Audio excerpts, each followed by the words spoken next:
Hi there, I'm John from CNCKing.com, and today we'll plasma cut mild steel to make a sign.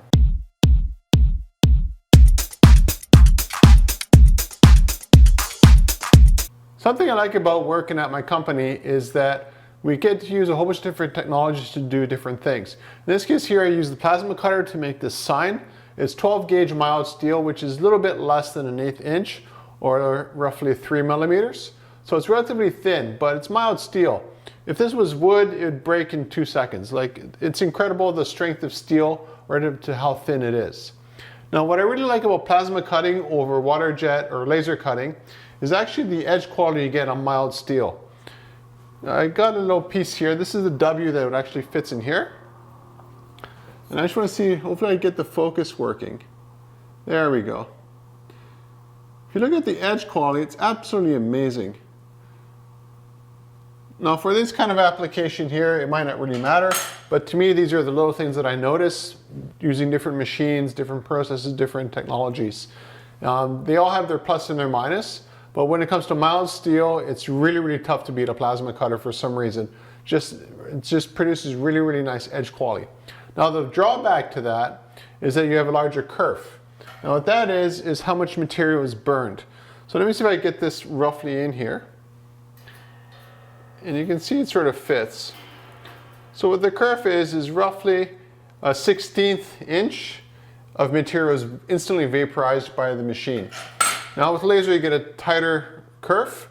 Water jet you get a larger one. Again, it all depends on the thickness of the material itself, and a bunch of other things. But generally with plasma cutter, you get a little bit more of a rounding effect, while with lasers you get sharp inner corners.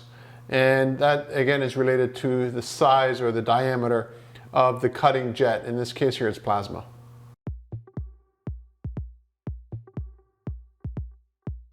Something to keep in mind is that I do a lot of projects for other people who are woodworkers, metal workers, and so forth. For instance, like the welding tags we make for other welders. I do a little bit of welding in the shop, but there's actually real welders out there and use our tags for all of their stuff to help promote themselves after their projects are finished. So in this case here, it's a customer that does a lot of millwork, and they wanted a metal sign to promote their business.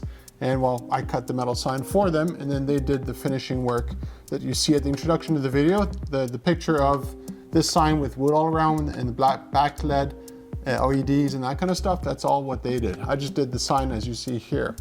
Now I enjoy doing that because it gives me ideas for other stuff I can do here in the shop for customers who don't have that capability or that ability. So there's a lot of flexibility that way, and I learn from others how to do things better and so forth.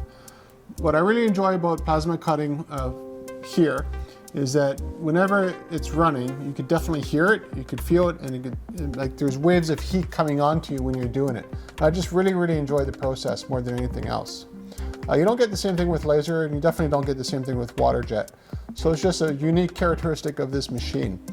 The other nice thing is the edge quality is so nice with the plasma cutter is that very little cleanup is required before you have to weld it together, which I'll be showing videos of later on of me doing that kind of work.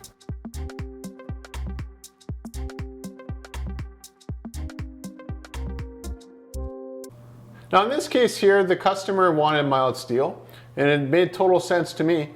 The reason why you go with stainless steel is corrosion resistance. Now it's very redundant to paint stainless steel. It doesn't make any sense because you already have the corrosion resistance built in. This is mild steel, which means that it will corrode, but if you paint it with enamel paint or powder coating, guess what? You get the same resistance for a fraction of the price. So this is definitely a more cost-effective way. And then let's say you want like a green sign or blue sign or colors.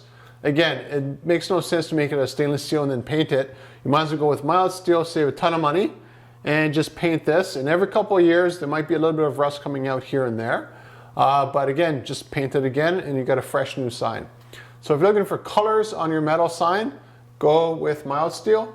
If you're looking for a shiny reflective surface, go with stainless steel. Now this machine here can cut really thick, up to 2 inches thick. Not that I can lift it with myself and put it on the bed to cut it, but that's the capability of what this machinery can do.